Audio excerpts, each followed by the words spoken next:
Hello and welcome to the third episode of the Everlast broadcast. Now, we're going to be playing Warrior Kings Battles, which, to my knowledge, is the second and final installment of the Warrior Kings franchise. Now, it's nothing new, however, it is one of my childhood favourites. It's a strategy game, I'll admit, and that isn't the most popular of things, but hey, Pixelated Apollo made it work, so did Jackie Fish. So let's see what we can do. Alright, so we're going to be launching into a new campaign today. Boom, here we go. Campaign name. How about the Everlasting Empire? Boom. How do you like that, huh? So, this is the game after. So it's a sequel to the original Warrior Kings. So there are going to be a few discrepancies in some of the details and the finer things in life. And to wrap it up neatly, there was a man that you play as called Arthos in the previous game, and he made a great empire, or you make a great empire using this character. And now his empire is disintegrated and the world is in chaos. And so what we're going to do is we're going to reclaim that land in our name, starting with England, right here. Now this is bastardized version of England and Europe to a certain extent. So here we go. There we have it. We have BTEC France. We have BTEC Ireland, England, I don't know what you want to call it. And the rest of the continent. There's crappy Italy, Achaia, don't ask me how to pronounce that. But here we go, England it is. So we're going to get some extra population and an advancement into one of the 3 trees that you can follow. Now, this game is actually quite extensive. You got pagans, imperials, and renaissance, and they're all about completely different beliefs, but you can smack them all together to a certain extent. You know, you can have imperial renaissance or pagan renaissance or some kind of blend of all the 3, but it doesn't work too well when they do it like that. So here we have it. England was once an independent kingdom, but Arthos I brought it within the empire 100 years ago. But now the latest heir of the Arthosian dynasty has been murdered and the imperial crown usurped. England revolted and declared itself independent, unwilling to serve under a false empire. Now, the barons of England fight among themselves for control of the kingdom. It is up to you to fight to unite England under your rule, so that you can begin the long and arduous campaign to dispose this upstart usurper and bring peace and stability back to the empire. You are a minor noble, and your people are small in number, poor and ignorant peasants for the most part. But if you can take control of the kingdom, you'll be able to command the guildsmen of England, who are numerous, skilled, and wealthy. Sounds pretty fancy to me. So we're going to find a conscript, the Prince of Pies, and another conscript, Andre of the Peacock Pantaloons. And if you'd like to see some of their descriptions, we'll cover it in the next episode. Alright? Here we go. We're going to start our campaign. Boom. So, there's going to be 3 of us. Those are Imperial War Elephants you're seeing on screen right now. You can get them late game. Quite nice wee things actually, but not as helpful as you'd want them to be. Yeah, so, this is going to be another pilot episode to a certain extent. And campaign begins. The enemy are in the west and north. Although they are inexperienced generals, there is a danger you will be forced to fight them on 2 fronts, which could be your undoing. Your army is limited in size and capability, but if you are swift and attack decisively, you can use surprise to your advantage and destroy your first opponent before the second can move against you. Okay, I hope you heard that, or read that, if you're fast reading. I know I ain't. But yes, voila! Now, I don't like these settings, sorry.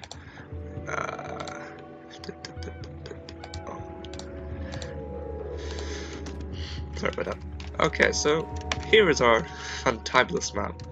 Quite huge and spanning and you know, relatively pretty. And we have some troops here, but we need to build a bigger army than that. So we're going to send these chaps over here, and our archers over here just Yes, tank. Lord.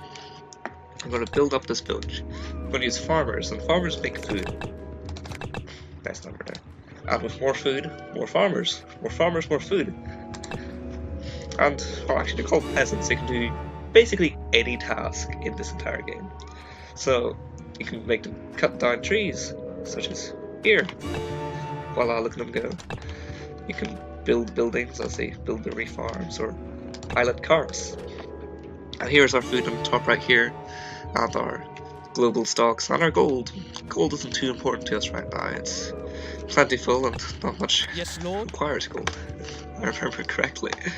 But we're going to get ourselves 3 peasants for construction purposes, and very little else, because, you know, it's nice to have dedicated workers in my eyes, and while it might not be the most efficient thing in the world, it's a preference.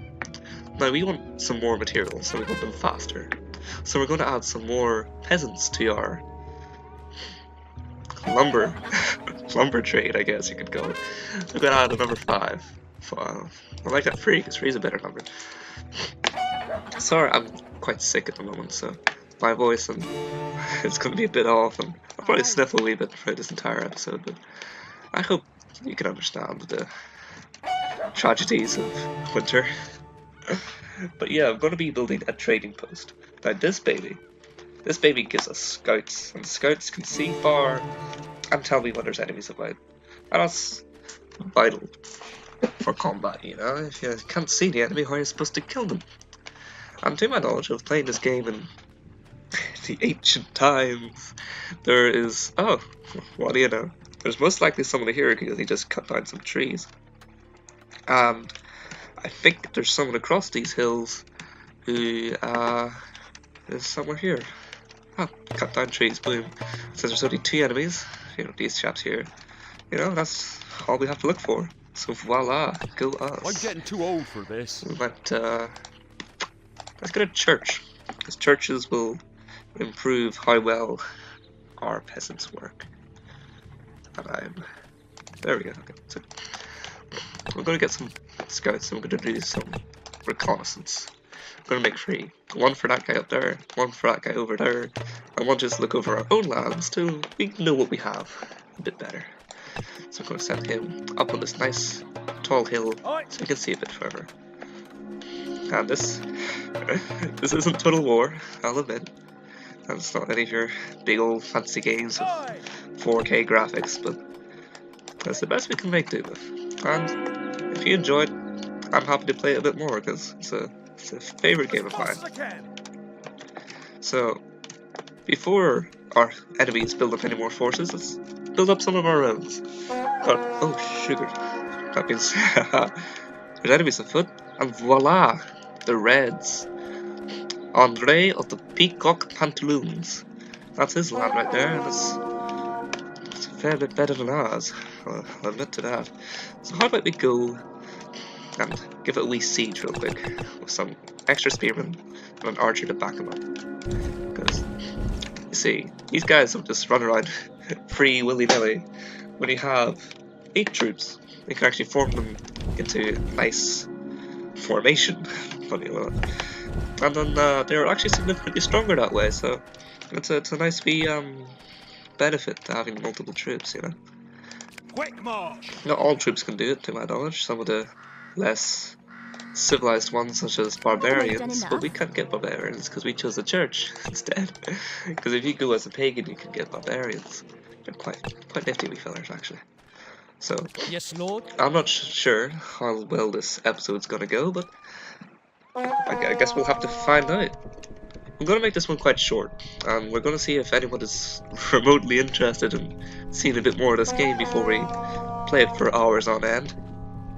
And I'll get back to you as soon as we've made ourselves some more troops, and we can put up some kind of proper offensive. Alright guys, we're back, and we've got more horns sounding as we prepare for war, and here's our first formation. Boom. Standard line. We've got a couple of archers. We can have attacking formations. And what's that? What's he yelling about? Ah, just peasants. Okay. Attacking formations, movement formations, and defensive formations. But we're just going to stick them in a line for now. We're going to stick them in a line for now. And we're going to march up on these peasants. We're going to see what we can do. And I probably should have built a defense force. Yes, Lord. So we're actually going to start that right now. I completely forgot. Well, yeah, we also built a wee guild hall here, just to... It's an upgrade building. You can use it for all kinds of things. And probably should regulate our troops a bit better here.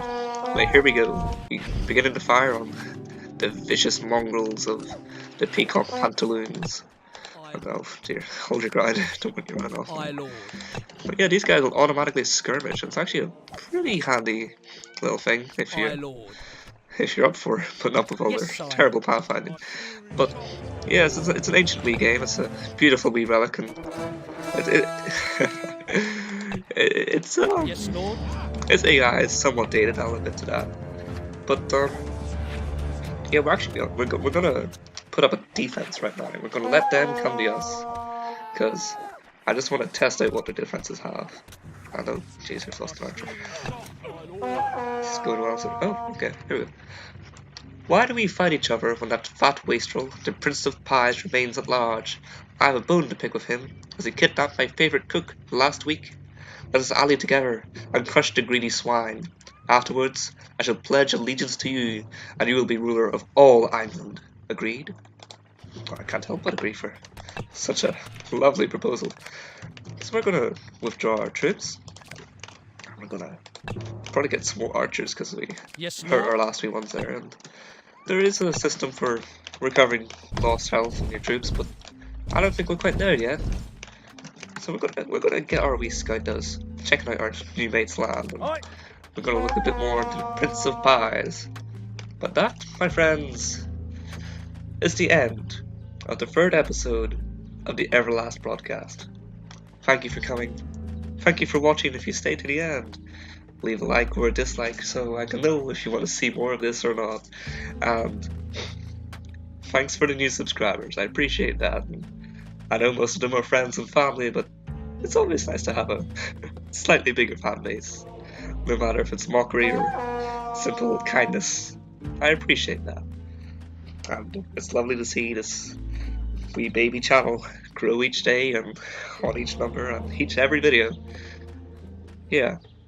So thank you. Goodbye.